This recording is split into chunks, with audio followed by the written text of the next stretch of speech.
Oi, gente, tudo bem com vocês? A gente vai tentar agora fazer um jeito diferente das aulas da gente acontecerem. E acho que você vai gostar. Vamos lá ver? Então, hoje a gente vai falar um pouquinho sobre a lição 8. A lição 8, ela vai falar sobre o poder sobre a enfermidade. Onde você acha isso? Lá no capítulo de Lucas, é uma história que a gente vai conhecer, em Lucas 7, de 1 a 10. Aí depois você vai pedir para o seu pai e para sua mãe ler um pouquinho esse texto com você, para você conseguir fazer todas as atividades que a gente vai falar, tá bom? Mas antes de começar a nossa história, eu me lembrei de uma coisa muito importante. Você lembra, ou você já viu alguma plantinha? Tem aí perto da sua casa, ou na sua casa, uma plantinha? Às vezes as plantinhas são super verdes, bonitinhas, floridas, mas às vezes essas plantinhas, elas ficam doentes.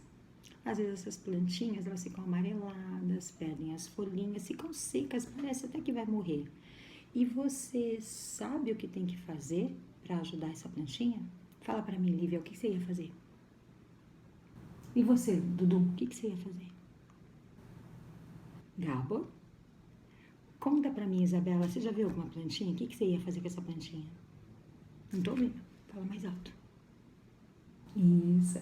Tá, Alice, você também sabe, não é verdade? Ricardinho, todo mundo sabe? Então, o que a gente precisa fazer para ajudar a plantinha? Precisa pôr água, às vezes precisa de um lugar maior, precisa colocar no sol ou tirar do sol também, que às vezes isso daí faz mal para ela. Pois bem, quando a gente está ajudando essa plantinha, ela fica boa, ela pode ficar boa mesmo, né? A gente faz um tremendo esforço, não é verdade?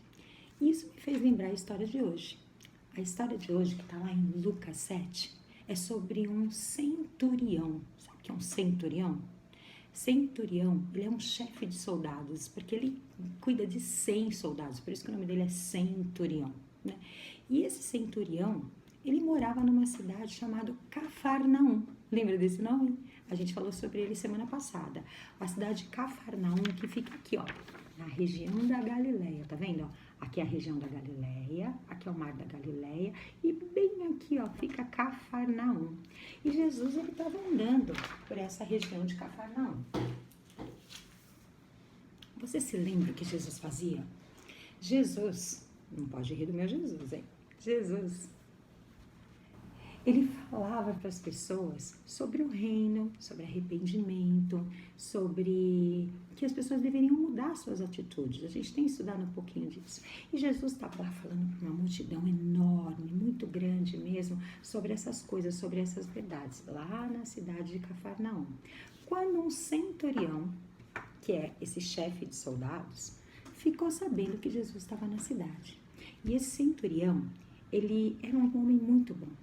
Ele cuidava de soldados, mas na casa dele tinham vários empregados. E um desses empregados ficou doente.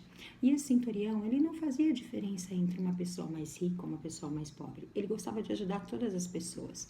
Tanto que esse centurião, ele ajudou até a construir uma sinagoga. Sabe o que é uma sinagoga? A sinagoga era uma igreja. Ele não era judeu, mas ele ajudou a construir. E ele tinha amizade com todo mundo. Ele era chamado amigo do povo, porque ele ajudava todo mundo. E ele ficou muito triste com esse empregado dele que estava doente. Quando alguém está doente, a gente fica triste também, não é verdade? A gente tenta ajudar, às vezes a gente consegue, às vezes a gente não. E quando a gente está doente, então, é muito ruim, não é legal, não é verdade? Então, esse centurião resolveu, então, chamar um amigo dele para conversar. A Bíblia fala que esse centurião, ele acreditava em Jesus. Ele acreditava que Jesus era muito poderoso. E lá, ó, em Lucas 7:2, ele falou, tá escrito bem assim, ó. Ali estava o servo de um centurião doente e quase à morte, a quem seu servo estimava muito. Ele está falando isso, que este servo que estava doente era muito querido pelo centurião. Então ele foi lá, chamou um amigo dele, que era um líder religioso, e falou para ele assim, você pode me fazer um favor? Eu gostaria que você fosse até Jesus e pedisse para ele curar o meu servo. Só ele falar já vai ser o suficiente. Eu tenho certeza que ele vai ajudar. E eu gostaria que você fosse lá. Eu não preciso ir lá pedir. Se você puder pedir para mim, eu prefiro, né? É tão legal a gente poder contar com amigos, na verdade, que esse centurião, ele pediu um favor para um amigo dele que era um líder religioso. E esse amigo dele, ele foi até Jesus. Quando ele chegou até Jesus, ele começou a falar sobre o caso. Começou a falar do centurião, que ele era um homem muito bom e que ele precisava de um favor. Ele tinha alguém que ele conhecia que estava muito doente e só Jesus poderia curá-lo. A Bíblia fala o seguinte, olha só, em Lucas 7, 4 e 5, está escrito assim: Chegando-se a Jesus, suplicaram-lhe com insistência: Este homem merece que lhe faças isso, porque ama a nossa nação e construiu a nossa sinagoga. Ou seja, os líderes religiosos, eles também gostavam muito desse centurião. E Jesus, como ele ouviu aquilo, ele resolveu tomar uma atitude. Ele falou assim: eu vou atender o pedido dele. E Jesus estava lá em Cafarnaum, pregando para uma multidão, resolveu ir até a casa desse centurião. Quando o centurião ficou sabendo que Jesus estava vindo, ele foi lá e pensou. Pensou assim: mas Jesus não precisa vir até a minha casa. Eu sou um chefe.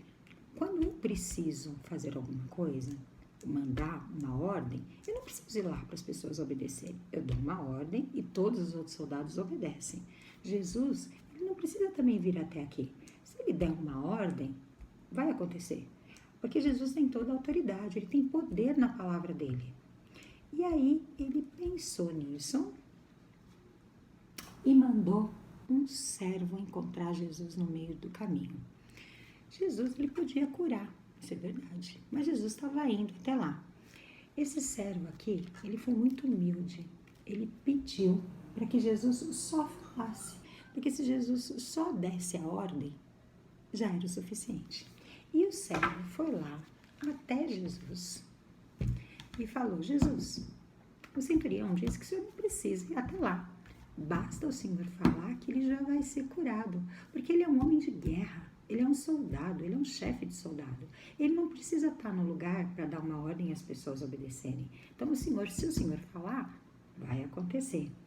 Quando Jesus ouviu isso, Jesus ficou mega admirado. Sabe que às vezes eu não estou acreditando. Jesus virou para as pessoas que estavam seguindo ele e estavam muito alegres, né? E ele falou o seguinte, olha só.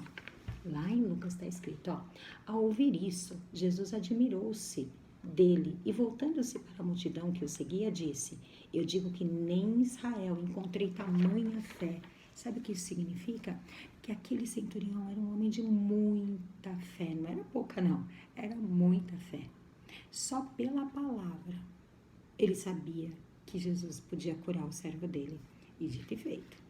Quando o servo que ele pediu lá para dar o recado voltou para casa, aquele que estava doente foi realmente curado. Gente, que milagre, hein? Você já pensou nisso? Só alguém falou, não tocou, não fez nada. Só de estar lá já foi curado. Esse é um milagre que mostra pra gente uma vitória. Foi feito um pedido e esse pedido foi atendido. É uma vitória sobre a doença. E a gente também, a gente tem costume de pedir um monte de coisas, não é verdade? Eu peço um monte de coisa para Jesus. O que você pede para Jesus? Conta para mim. Pede para sair um pouco de casa, para ter comida mais gostosa às vezes, para você ganhar um brinquedo. Você pede porque alguém está doente. A gente sempre pede alguma coisa, a gente é muito pidão, né? E a Bíblia fala que Deus sempre responde às nossas orações. E a gente tem escutado várias histórias que estão comprovando isso. Mas às vezes a resposta de Deus, exato, às vezes a resposta de Deus é não. Às vezes Deus, ele fala pra gente, o que está escrito aqui? Isso, espere. Às vezes ele fala isso, olha, não vai ser agora que eu vou atender o seu pedido. Então, ó, a oração de Jesus, quando ele ouve, ele pode dar um não pra gente, ou ele pode mandar a gente esperar. E sabe por que às vezes ele fala pra gente esperar? Porque ele sabe o que é melhor pra gente. E sabe o tempo certo que é melhor pra gente. Então não adianta a gente ficar correndo, pedindo, fazendo um monte de coisa. Deus está no controle de todas as coisas. A Bíblia chama isso de soberania. Fala que Deus é soberano. Ele é soberano porque ele tem o controle de todas as coisas. Olha que bacana aqui, ó. Dá para ver aqui? Dá. Olha lá. Deus sempre responde as nossas orações. No caso dessa história, ela falava sobre o pedido que um chefe de soldado fez para que seu servo fosse curado. E ele recebeu a resposta desse pedido muito, muito rápido, né? Quando a gente está doente, quando a gente está com dor, quando a gente está machucado, quando a gente quer alguma coisa, a gente costuma pedir essas coisas pra gente. A gente sabe que Deus, Ele ouve. A gente sabe que Deus está por perto da gente. Deixa eu fazer uma pergunta para você. Presta atenção. Você sabia que os olhos do Senhor, os olhos de Deus, eles estão em toda parte? Você sabia que os olhos de Deus estão sobre você? Olha que legal esse versículo aqui, ó. Eis que os olhos do Senhor estão sobre os que o temem. Já pensou nisso? Se teme a Jesus, não teme de ficar assim morrendo de medo. Teme de respeito, de amor a Deus. A Bíblia fala que os olhos do Senhor estão sobre todos os que o temem. Tenta aí falar comigo, tá bom? 3, 2, 1. Os olhos do Senhor estão sobre os que o temem. Deixa eu fazer outra pergunta. Você acredita que Deus cuida de você, que Ele te ama, mesmo a gente não merecendo? Se chama misericórdia. Você acredita nisso? A continuação desse versículo fala assim: sobre os que esperam na sua misericórdia. Salmo 38, 18. Vamos tentar falar de novo? Sobre os que esperam na sua misericórdia. Salmo 33, 18. Vamos tentar falar o versículo todo? A primeira parte e a segunda, tá? Eis que os olhos do Senhor estão em toda a parte, sobre os que esperam na sua misericórdia. Salmo 33, 18. Olha que coisa bacana. A gente acabou de falar sobre o poder da enfermidade. Isso significa que a gente pode pedir muitas coisas para Jesus e que Ele vai atender a nossa oração. Essa é a confiança. Essa história mostra pra gente que a gente pode confiar em Deus, que os nossos pedidos, que tudo aquilo que a gente quer falar para Jesus, Ele vai se cumprir. Hoje você tem algum pedido para fazer para Jesus? Talvez pelo nosso país a gente está passando por uma situação que é meio chata, né? A gente está com um vírus aí, tá todo mundo em casa, não pode sair, tem que fazer as mesmas coisas. É bom a gente orar pelo nosso país, pela saúde. Às vezes a gente fica em casa, é tédio, é chato. Às vezes alguém fica doente, alguém que a gente conhece. Pelos nossos pais que também estão em casa. Difícil para o papai e para a mamãe também, assim como é difícil para você também. Então a gente tem que aprender a pedir as coisas para Deus e esperar a resposta dele. No nosso sobre a vida de Jesus, que a gente tem aprendido, a gente já descobriu várias características que envolvem a vida de Jesus. E a de hoje, tá aqui, ó, é a confiança. A gente já aprendeu que o plano de Deus, quando Ele veio ao mundo, foi para salvar a gente. Isso tudo foi planejado, não foi assim de repente que aconteceu, não. A gente já viu sobre o plano de Deus, sobre a palavra de Deus, sobre o quanto Jesus foi servo, o compromisso que Ele assumiu, a decisão, o tempo certo. Na aula passada a gente falou sobre o poder de Jesus, que foi aquela história dos peixes lá que Jesus pagou o imposto fazendo um peixe ter o dinheiro ali na boca, comprovado por Pedro. E falamos também sobre confiança. Então, vou encerrar esse vídeo falando exatamente isso para vocês. O que é o importante? Esse servo, ele foi muito humilde. Ele humildemente chegou até Jesus e pediu pelo servo dele. O centurião pediu pelo servo dele e teve seu pedido atendido. E a gente aprende com isso que a gente também precisa confiar em Jesus, mesmo que as coisas às vezes não sejam do jeito que a gente quer. E aí eu vou deixar agora um desafio para você fazer com os seus pais aí, tá bom? Mas antes a gente vai orar rapidinho, tá bom? Fecha o seu olhinho aí. Senhor Jesus, obrigado porque o Senhor nos ama e cuida de nós. Obrigado pela aula de hoje. Obrigado porque o Senhor nos ensina sobre a confiança. Cuida para que a gente possa sempre ter essa certeza de que o Senhor está cuidando de tudo. O Senhor tem tudo sob controle. Isso é chamado de soberania. O Senhor é soberano sobre todas as coisas. Guarda as nossas vidas, guarda-nos de todo mal. Nós te pedimos isso em nome de Jesus. Amém.